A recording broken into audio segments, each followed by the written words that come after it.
Assalamualaikum warahmatullahi wabarakatuh.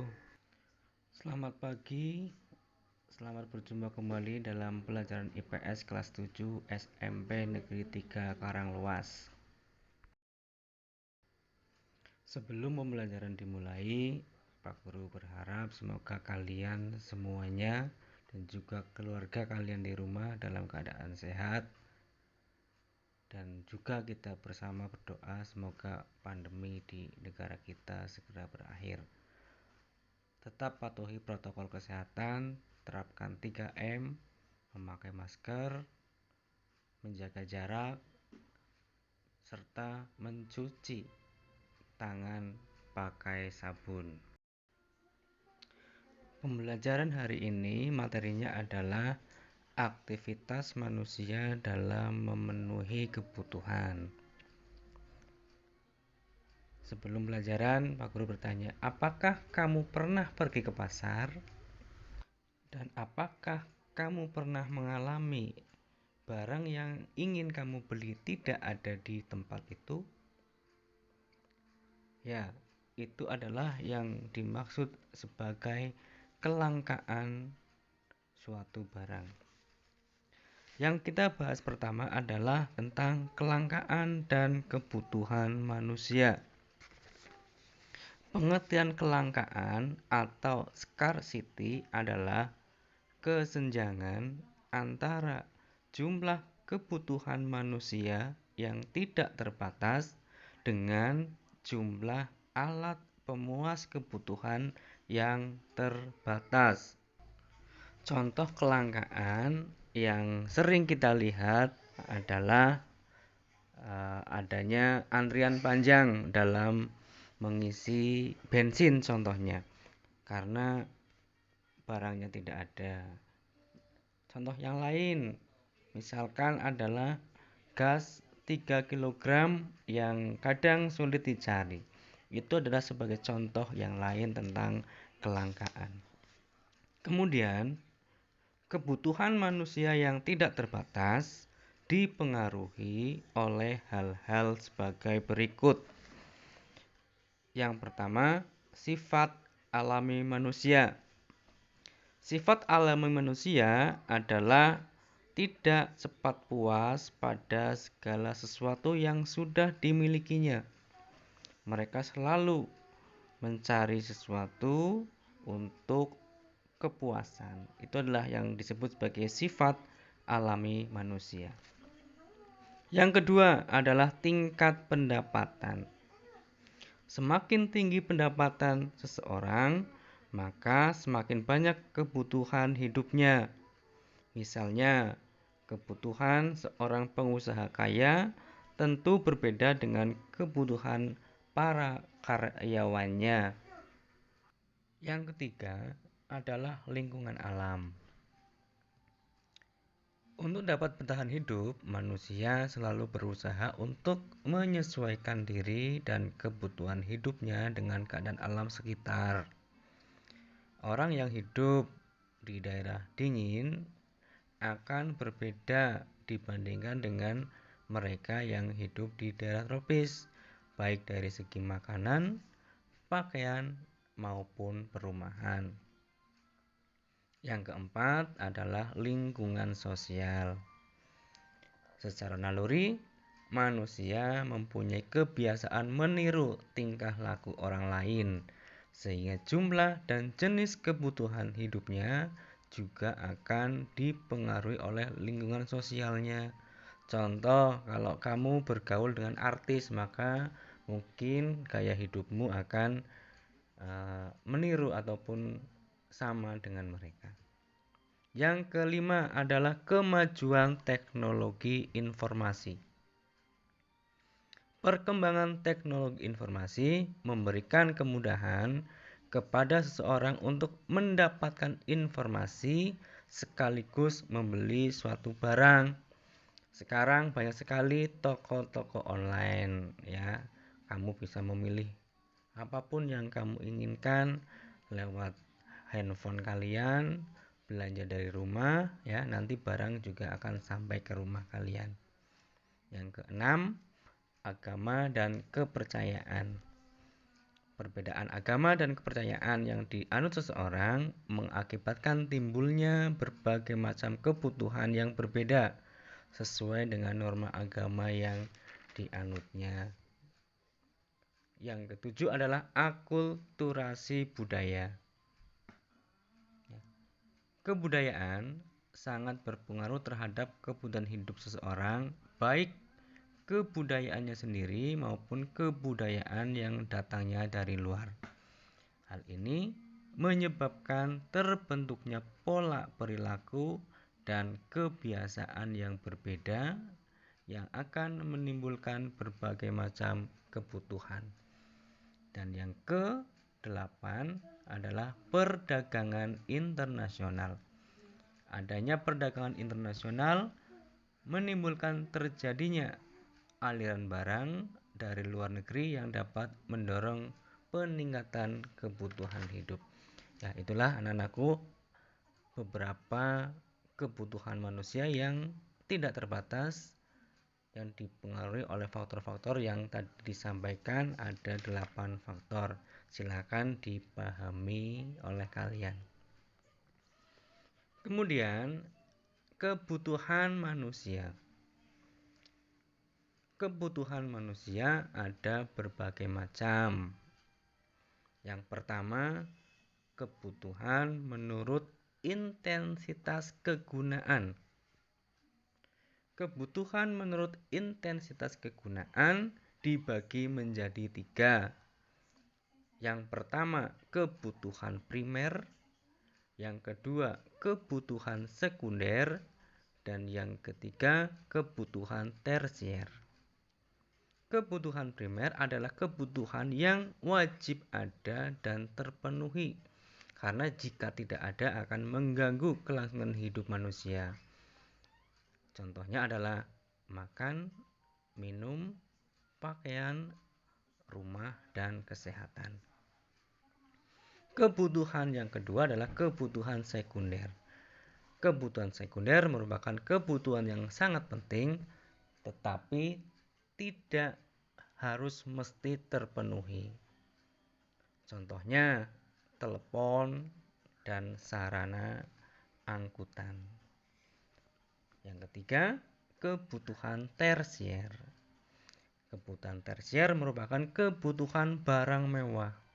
Ini adalah biasanya digunakan untuk menunjukkan status sosial atau prestis seseorang di mata masyarakat, ya. Contohnya punya mobil mewah atau motor sport keluaran terbaru. Itu adalah contoh dari kebutuhan tersier. Kebutuhan yang kedua adalah kebutuhan menurut waktu. Kebutuhan menurut waktu dibagi atau dibedakan menjadi 2, yaitu kebutuhan sekarang dan kebutuhan yang akan datang atau masa depan. Kebutuhan sekarang adalah kebutuhan yang harus dipenuhi sekarang juga dan tidak dapat ditunda. Misalnya adalah obat bagi orang yang sakit. Atau nanti kalian bisa mencari contoh yang lainnya sendiri ya di rumah. Yang kedua adalah kebutuhan masa depan, adalah kebutuhan yang pemenuhannya dapat dilakukan di kemudian hari dan dapat ditunda karena sifatnya tidak mendesak. Misalnya kalian menabung ya untuk masa depanmu. Yang selanjutnya, kebutuhan manusia adalah kebutuhan menurut sifatnya. Kebutuhan menurut sifatnya dibagi menjadi kebutuhan jasmaniah dan kebutuhan rohaniah. Kebutuhan jasmaniah adalah kebutuhan yang berhubungan dengan jasmani atau fisik, misalnya makan, olahraga, dan istirahat. Kebutuhan rohaniah adalah kebutuhan yang bersifat rohani, berhubungan dengan jiwa manusia, misalnya beribadah, ya, bersosialisasi, rekreasi, dan hiburan. Kebutuhan menurut subjek dibedakan menjadi kebutuhan individual dan kebutuhan kolektif. Kebutuhan individual adalah kebutuhan perseorangan atau individu. Misalnya, seseorang membutuhkan alat bantu dengar ataupun juga membutuhkan kacamata. Kebutuhan kolektif adalah kebutuhan bersama dalam suatu masyarakat dan dimanfaatkan untuk kepentingan bersama. Contohnya jalan raya, rumah sakit, dan sekolah. Alat pemuas kebutuhan manusia lazimnya disebut produk yang berupa barang dan jasa. Penggolongan produk menjadi barang dan jasa dibedakan atas wujudnya. Alat pemuas kebutuhan berupa barang adalah segala sesuatu yang dapat memenuhi kebutuhan yang bersifat wujud, dapat dilihat dan diraba. Contohnya komputer, tas, buku, dan rumah. Sedangkan alat pemuas kebutuhan berupa jasa adalah segala sesuatu yang dapat memenuhi kebutuhan yang sifatnya tidak berwujud. Contohnya jasa dokter, guru, arsitek, tukang cukur, dan sopir. Yang selanjutnya adalah jenis-jenis barang. Jenis-jenis barang digolongkan menjadi berapa jenis. Yang pertama, jenis barang menurut cara memperolehnya. Dibedakan menjadi barang ekonomi, barang bebas, dan barang ilit. Barang ekonomi adalah barang pemuas kebutuhan yang untuk memperolehnya memerlukan sejumlah pengorbanan tertentu yang biasanya berupa uang. Contoh, untuk memperoleh makan kita harus mengeluarkan sejumlah uang. Uang tersebut adalah sebuah pengorbanan. Barang bebas adalah barang pemuas kebutuhan yang tersedia hampir tidak terbatas, sehingga untuk memperolehnya kita tidak membutuhkan pengorbanan dan dapat mengambilnya begitu saja di alam. Contoh udara untuk bernafas, ya kita tidak memerlukan biaya. Kemudian ada pasir di padang pasir maupun es di kutub. Sedangkan barang ilit adalah barang yang dibutuhkan, tapi jika barang ini melebihi dari yang dibutuhkan akan merugikan dan berbahaya. Contohnya air dan api. Kalau airnya terlalu banyak bisa menyebabkan banjir. Kalau api juga berbahaya karena bisa menyebabkan kebakaran. Yang selanjutnya, jenis barang menurut kegunaannya digolongkan menjadi barang konsumsi dan barang produksi. Barang konsumsi adalah barang siap pakai karena manfaatnya langsung dapat diambil.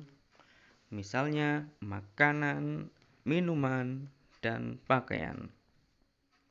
Sedangkan barang produksi adalah barang yang berguna untuk menghasilkan barang yang lain. Barang produksi merupakan istilah lain dari barang modal. Contohnya mesin jahit dan radio. Jenis barang yang selanjutnya adalah jenis barang menurut proses produksinya. Menurut proses produksinya, barang dibedakan menjadi barang mentah atau bahan baku, barang setengah jadi, dan Barang jadi. Barang mentah adalah bahan dasar untuk membuat barang lain. Barang ini belum mengalami proses pengolahan. Contohnya kapas, kayu, dan hasil tambang. Barang setengah jadi adalah barang yang telah melalui proses pengolahan tetapi belum dapat digunakan untuk memenuhi kebutuhan karena belum menjadi produk akhir. Misalnya kain untuk membuat pakaian, besi untuk membuat pisau, dan terigu untuk membuat kue. Yang terakhir, barang jadi.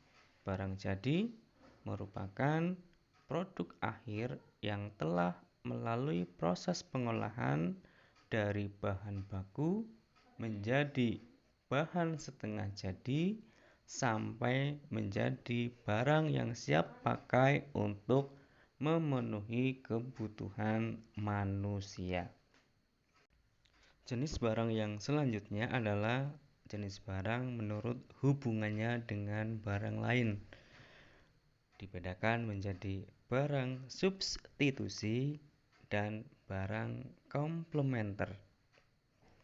Barang substitusi adalah barang pemuas kebutuhan yang fungsinya dapat menggantikan barang lain atau dapat saling menggantikan. Contohnya, gas dapat menggantikan minyak tanah sebagai bahan bakar.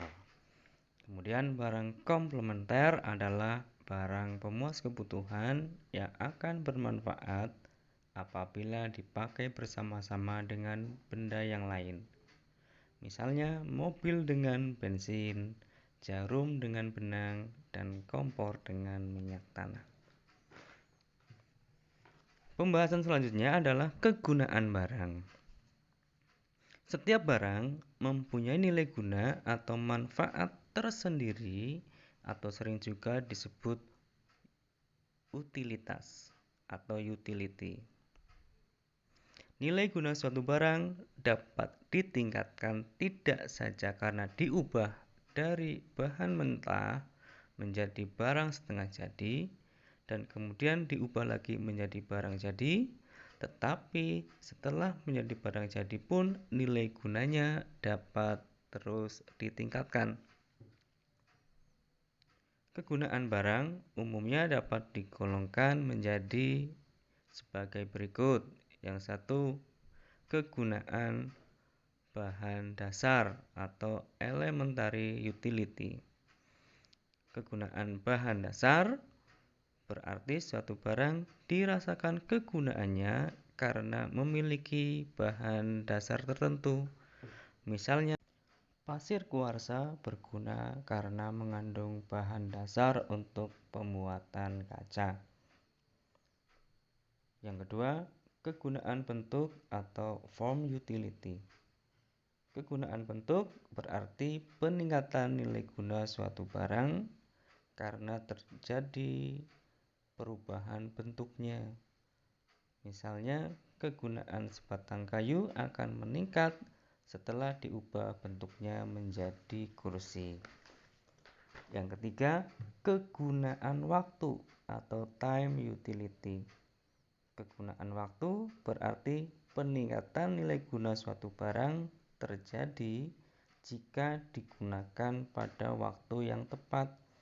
Misalnya, payung berguna pada saat musim hujan.